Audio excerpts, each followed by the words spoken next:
बंदे पर गुस्ल वाजिब हो जाए, मर्द हो या औरत, तो वो गुस्ल किस तरह करे। गुस्ल का तरीक़ा यह है, आजकल तो चूँकि टंकी है, पहले पानी भरना होता था। अगर कोई पानी भरे, बाल्टी में पानी भर के गुस्ल करे, तो पानी भरते वक्त इंसान के जिस्म का कोई हिस्सा पानी में नहीं पड़े। बहुत से लोग बाल्टी में उंगली डाल देते हैं, पोरा डाल देते हैं। उंगली पोरा पड़ने से ना वज़ू होगा ना गुस्ल होगा। उंगली या पोरा पड़ लिया, हाँ अगर तुमने पहले धो लिया हाथ और धुला हुआ पड़ गया तो वज़ू भी हो जाएगा, गुस्ल भी हो जाएगा। जितना हिस्सा धुला, आपने बेधुला कुछ भी डाल दिया तो ना आपका वज़ू होगा ना गुस्ल होगा। भाई कभी लाइट नहीं होती है, पानी नहीं होता, तो यहाँ नल से भी करते हैं हम, या कहीं और लोटे से भी करने की ज़रूरत पड़ेगी, तो वहाँ ये ध्यान रखें लोटे को ऐसे न पकड़ें। बहुत से भाई हमारे ऐसे पकड़ते हैं, वो अंगूठा उनका भीग जाता, तो वज़ू नहीं होता। वज़ू नहीं होगा तो नमाज नहीं होगी। यूँ ही गुस्ल, हमने बाल्टी में पानी भरा इस तरह कि हमारे हाथ न भीगे, ऊंची जगह रख लिया, या टोंटी है, टंकी लगी हुई है, हम वहाँ गुस्ल कर रहे हैं। सबसे पहले गुस्ल की नियत करें। गुस्ल की नियत यही है कि नहाने का इरादा हो, बस ये नियत है। और उसके बाद आप पानी लें, सीधे हाथ में लोटा पकड़ें। सीधे हाथ में लोटा लेने के बाद जिस पर गुस्ल वाजिब है तो गुस्ल करेंगे। सबसे पहले आप यहाँ नाफ से एक हाथ से पानी डालें और ये बायां हाथ अपना फिराएं, आगे पीछे पूरा नाफ से बिल्कुल पैर तक आप धो लें अच्छे तरीके से। आगे इस्तिंजा कर लें, पीछे का इस्तिंजा कर लें। आप दाएं बाएं कहीं भी जहाँ पानी नहीं पहुँच सकता वहाँ पहुँचाएँ। एक इस हाथ से पानी डालें सीधे से और उल्टे से फिराएं। जब आपने यूँ कर लिया, उसके बाद ये वाला हाथ भी आप दोबारा पानी डाल सकते हैं अगर चाहे तो। फिर उसके बाद आपने वज़ू करना है, वैसे ही जैसा मैंने तुम्हें बताया था नमाज वाला वज़ू वही करना आपको। जब आप वज़ू कर चुके, वज़ू करने के बाद आपको पूरे जिस्म पर गर्दन से नीचे को तेल की तरह पानी चिपड़ लेना है। इस तरह से पानी को चिपड़ लेना, मल लेना पूरे जिस्म पर, बगलों में, यहाँ वहाँ सब में आपको मसल लेना। उसके बाद आप क्या करेंगे, सीधी तरफ से तीन लोटे पानी आप सीधी तरफ से 3 बार पानी बहा दें। 3 बार आप पानी बहाएंगे, ये बगल में सब जगह यहाँ। फिर 3 बार इस उल्टी तरफ पानी बहाएंगे। फिर आप सर पर पानी डालें और तमाम बदन पर पानी बहा लें। साबुन वगैरह का इस्तेमाल करना है बाद में तो फिर साबुन वगैरह का इस्तेमाल करें और आप नहा लें, अलग हो जाएं। वज़ू करने में, गुस्ल के वज़ू करने में अगर आप पत्थर पर सही जगह, आजकल तो सही गुस्ल खाने हैं, तब तो आप पैर भी धो लें। और अगर मिट्टी में वैसी जगह जहाँ वो पानी जमा हो जाता वहाँ आप गुस्ल कर रहे हैं तो वज़ू में पैर न धोएं। पूरा जब गुस्ल हो जाए उसके बाद आप अलग हट के पैर धो लें। ये हो गया आपका गुस्ल। अब इस गुस्ल में 3 फ़र्ज़ हैं। वज़ू में कितने फ़र्ज़ थे? 4।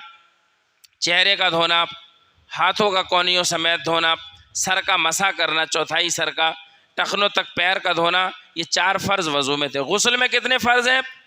गुस्ल में है 3। गुस्ल में 3 फ़र्ज़ हैं। वो 3 ये हैं कि कुल्ली करना, दूसरा है नाक में पानी चढ़ाना, तीसरा फ़र्ज़ है तमाम बदन पे पानी बहा देना।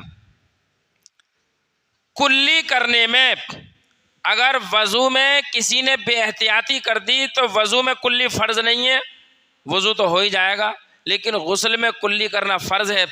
अगर किसी के दांत की खिड़की में कोई रेशा रोटी का या बोटी का या किसी भी चीज़ का लगा रह गया तो गुस्ल नहीं होगा, उसे छुड़ा लें, दांत के सुराख को साफ कर लें, बिल्कुल हर एक खिड़की में, ज़बान की हर करवट में, हर जगह पानी पहुँचे, ये कुल्ली हो गई। नाक में जितने बाल हों वो सब तर होना ज़रूरी है गुस्ल में, क्योंकि नाक में पानी चढ़ाना फ़र्ज़ है। यहाँ तक नर्म हिस्से तक पानी चढ़ाना फ़र्ज़ है।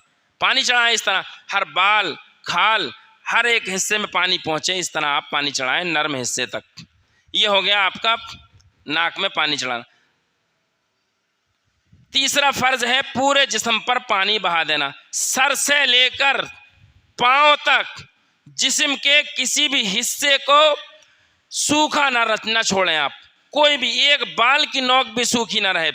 जिसके बाल बड़े हैं वो एहतियात बरतें कि बाल एक भी सूखा ना रहने पाए। अगर एक भी बाल सूखा रह गया तो उसका गुस्ल नहीं होगा। हज़रत अली करमल्लाहु वजहुल करीम सरकार दो आलम सल्लल्लाहु अलैहि वसल्लम ने फरमाया, अगर एक भी बाल किसी का सूखा रह गया तो उसका गुस्ल नहीं होगा। हज़रत अली फरमाते हैं, जब से मैंने ये सुना तभी से मैंने अपने बालों से दुश्मनी मोल ले ली। मतलब फिर आप पूरी ज़िंदगी गंजे ही रहे, अपने बाल बढ़ने नहीं दिए उन्होंने। बहरहाल एक भी बाल का हिस्सा सूखा नहीं रहना चाहिए। जिस्म में कुछ जगह पानी पहुंचाएंगे तब पहुंचेगा। जहां भाई कुछ ये कान है, ये कान ऐसा तुमने देखा होगा, कभी कभी जल्दी नहा लेते हो तो साबुन लगा रह जाता, कि बाद में बताया कभी कान में साबुन लगा रह गया। तो ये कान का जो घुमाव है इसमें पानी पहुंचाएं आप, गुस्ल में फ़र्ज़ है पानी पहुंचाना। इसमें इन कान के उतार चढ़ाव में ये बुढ़ापे में जो बूढ़े हैं उनकी ये आंखें जब घुस जाती हैं तो ये इधर ऊपर को पानी पहुंचेगा। अगर पहुंचाओगे तभी पहुंचेगा, ऊपर को पानी नहीं पहुंचेगा। बगल में उठा करके डालें, किसी की बगल बुढ़ापे में गहरी हो जाती हैं, ये बगलें भी सूखी रह जाती हैं अगर नहीं उठाओगे तो। बुढ़ापे में ये इन्हें उठा करके पानी डालो आप, इन पे पानी डालो, ये इन्हें उठा करके पानी डालेंगे आप। और एक जुमले में और बातें सुन लें, कुछ बातें ऐसी हैं हालांकि शरअ में कोई शर्म नहीं है, वो बताई जाएंगी, मगर और किताबों में साफ लिखा है, लेकिन कुछ चीज़ें मैं खोलूँगा तो बहुत से लोग अभी जुमे के बाद ही कहेंगे यार ये अजीब मौलवी आए। बहरहाल एक जुमले में बात समझ लें आप, दिमाग से, दिमाग बिल्कुल लगा के, पूरे जिस्म में एक जुमले में मैं सारी बात बता रहा हूँ। जहाँ जहाँ हमारा जिस्म मिला है, ऊपर से लेके नीचे तक आप गौर कर लें, जहाँ जहाँ हमारा जिस्म मिला है उसे हटा के पानी पहुँचाना वहाँ ज़रूरी है गुस्ल में। अगर आपने नहीं पहुँचाया, एक भी बाल सूखा रह गया तो आपका गुस्ल नहीं होगा। ये आपके